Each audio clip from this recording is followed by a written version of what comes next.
मरने के बाद इस बदकिस्मत बादशाह के पार्थिव शरीर दिल्ली, कंधार, सरहिंद जैसे भारत का कई जगहों पर 15 वर्षों तक भटकती रही। मध्यकालीन भारतीय इतिहास का इस महान सम्राट की मृत्यु उनके जीवन की तरह बड़ा दुखद और दुर्भाग्यपूर्ण थी, जो आज भी हमें हैरान करती है। उनकी मृत्यु के बाद कई साल इधर उधर भटकने के बाद आखिरकार इस बदनसीब सम्राट यहाँ शांति से उनकी अंतिम नींद सो रहा है। नमस्कार दोस्तों, स्वागत करता हूँ सभी को अपने YouTube चैनल जर्नी विद जोश में। यह वीडियो दिल्ली अतीत की गलियारों से नामक परंपरा का दूसरी वीडियो है। इस वीडियो सीरीज के सभी एपिसोड्स देखने के लिए इस चैनल को सब्सक्राइब करना न भूलें। दोस्तों, आज हम हुमायूं के मकबरे पर हैं, जिसे हुमायूं टॉम्ब नाम से जाना जाता है। आज हम इस ऐतिहासिक मकबरे के बारे में और बादशाह हुमायूं के जीवन और मृत्यु के बारे में विस्तार से बात करेंगे, जो एक मनहूस और दुखद कहानी से कम नहीं है।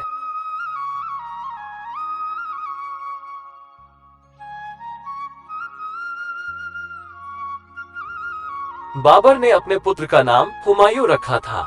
हुमायूं का अर्थ भाग्यवान होता है, लेकिन हुमायूं अपने पूरे जीवन काल में एक भाग्यहीन व्यक्ति के रूप में ही जीवन जीता रहा है।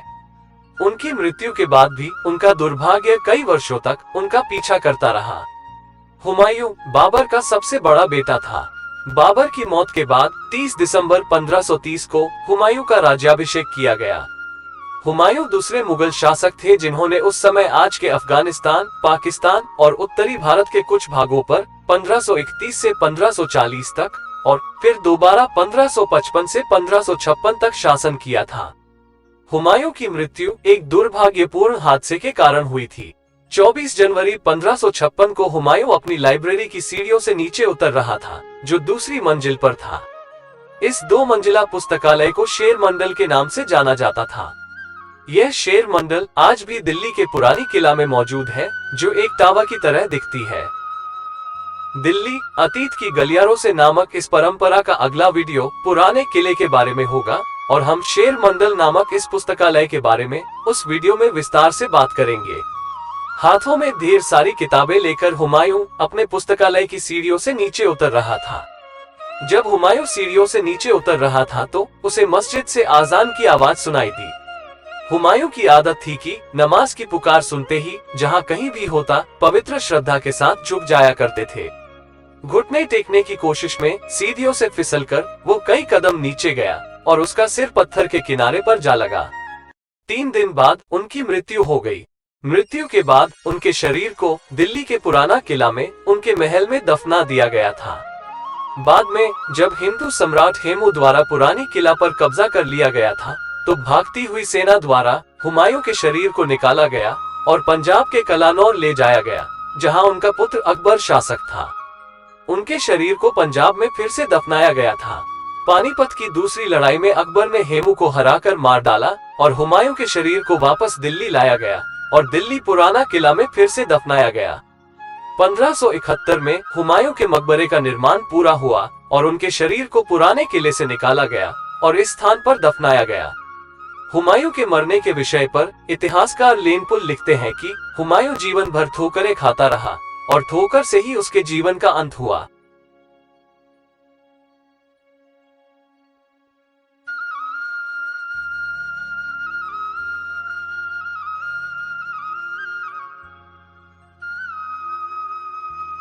मैं आपको बता दूं कि अधिकांश लोगों को यह नहीं पता है कि हुमायूं का असली दफन कक्ष एक भूमिगत कक्ष में स्थित है, जो इस ऊपरी कब्र के ठीक नीचे है, जो इमारत के बाहर एक अलग मार्ग से पहुंचा जा सकता है।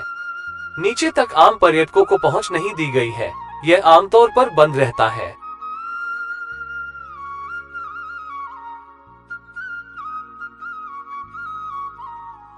हुमायूं के मौत के 15 साल बाद उनके विधवा बेगम हमीदा बानो के कहने पर अकबर ने 1570 में अपने पिता हुमायूं के मकबरे का निर्माण करवाया। आप देख सकते हैं कि हुमायूं का मकबरा एक विशाल उद्यान परिसर के केंद्र में स्थित है। इस मकबरे में वही चारबाग शैली है जिसने भविष्य में ताजमहल को जन्म दिया। यह ज्यामितीय रूप से व्यवस्थित बगीचे के बीच में स्थापित है। इस मकबरे की खूबसूरती इसको घेरे हुए 30 एकड़ में फैले चारबाग शैली के मुगल उद्यानों से निखरती है। ये उद्यान भारत ही नहीं पूरे दक्षिण एशिया में अपनी प्रकार के पहले उदाहरण थे।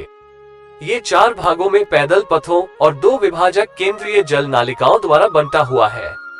ये इस्लाम के जन्नत के बाग में बहने वाली 4 नदियों के परिचायक हैं। इस्लाम में एक अवधारणा है कि स्वर्ग या जन्नत एक जगह है जहां बगीचे के बीच में पानी बहता है।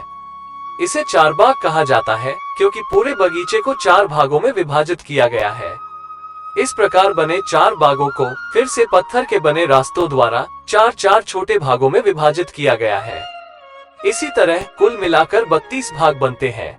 केंद्रीय जल नालिका मुख्य द्वार से मकबरे तक जाती हुई उसके नीचे जाती और दूसरी ओर से फिर निकलती हुई प्रतीत होती है, ठीक जैसा कुरान की आयतों में जन्नत के बाग का वर्णन किया गया है। मकबरे को घेरे हुए 4 बाग हैं और उन्हें घेरे हुए 3 ओर ऊंची पत्थर की चहार दीवारी है। वह तीसरी ओर कभी निकट ही यमुना नदी बहा करती थी, जो समय के साथ परिसर से दूर चली गई है। इसका निर्माण फारसी वास्तुकार मिराक मिर्जा गियाथ के डिजाइन पर 1565 से 1572 ईस्वी के बीच हुआ था। मुख्य इमारत के निर्माण में 8 वर्ष लगे। अपने शानदार डिजाइन और शानदार इतिहास के कारण हुमायूं का मकबरा को साल 1993 में यूनेस्को द्वारा विश्व धरोहर स्थल यानी वर्ल्ड हेरिटेज साइट घोषित किया गया।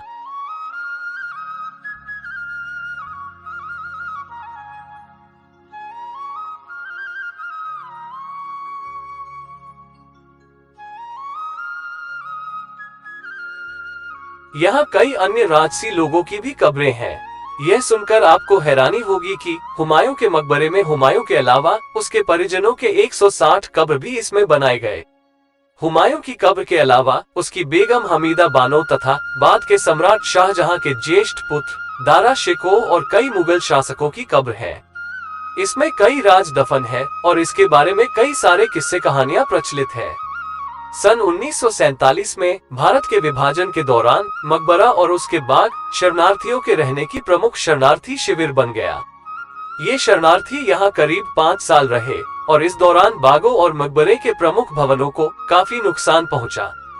न केवल व्यापक बगीचों को बल्कि जल चैनलों और प्रमुख संरचनाओं को भी काफी नुकसान पहुँचाया।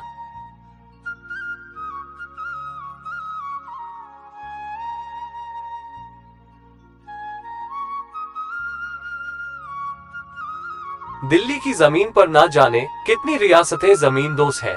हुमायूं के मकबरे के मुख्य पश्चिमी प्रवेश द्वार के रास्ते में अनेक अन्य स्मारक बने हैं।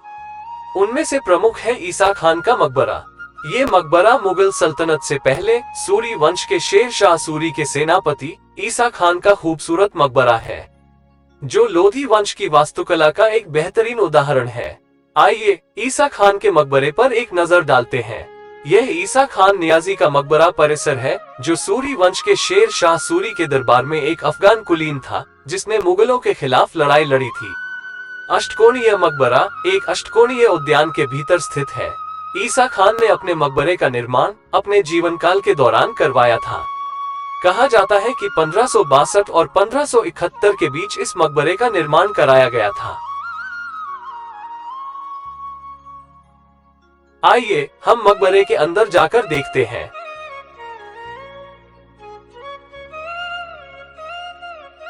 ईसा खान ने मुगलों के खिलाफ जंग में अपनी जान निछावर कर दी थी। इस बात से सूरी सल्तनत के महाराजा शेर शाह सूरी इतने प्रसन्न हुए कि उन्होंने इस जगह ईसा खान के परिवार को दे दी थी। इसी के कारण उसके सभी परिवार को यही दफन किया गया जाने लगा। यह मकबरा एक अष्टकोणीय आकार के बगीचे से घिरा हुआ है।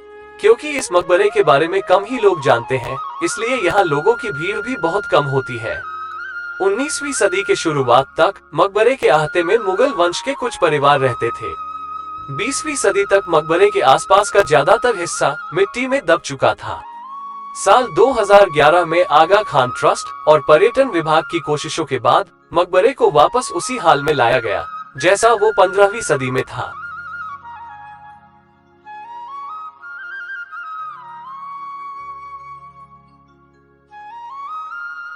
ईसा खान के मकबरे परिसर की खुदाई के दौरान मिली कुछ प्राचीन वस्तुओं को इस स्थान पर प्रदर्शनी के लिए रखा गया है।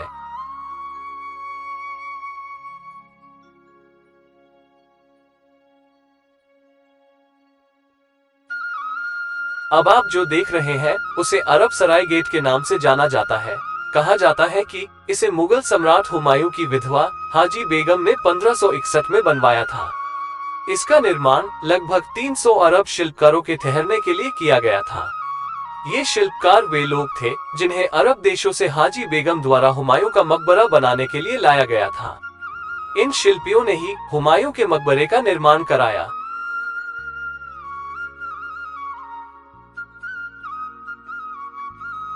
हुमायूं के मकबरे के परिसर के अंदर अन्य इमारतों में बू हलीमा की कब्र, नीला गुम्बद, अफसरवाला मकबरा, चिल्ला निजामुद्दीन औलिया और नायका मकबरा शामिल है। इस जगह बाहरी दुनिया से पूरी तरह से कटी हुई एक अलग दुनिया है। यहाँ एक अनोखी शांति का अनुभव होगा जो आपको एक दूसरी दुनिया में ले जाएगी। जो लोग यहाँ चैन की नींद सो रहे हैं वे कभी समाज के उच्च पदों पर थे और जो कभी देश पर राज करते थे। यहाँ वे वर्तमान समय से बेखबर पिछली कई सदियों से अपनी कब्रों में अपनी शाश्वत नींद सो रहे हैं। वे इस दुनिया से हमसे बहुत पहले चले गए और अब इतिहास का हिस्सा बन गए हैं। दोस्तों, यह वीडियो दिल्ली अतीत की गलियारों से नामक परंपरा का दूसरा वीडियो है। आशा करता हूँ आपको यह एपिसोड पसंद आया होगा। अगर आपने अभी तक इस चैनल को सब्सक्राइब नहीं किया है तो चैनल को सब्सक्राइब जरूर करें। अगले वीडियो के साथ अगले हफ्ते फिर मिलेंगे।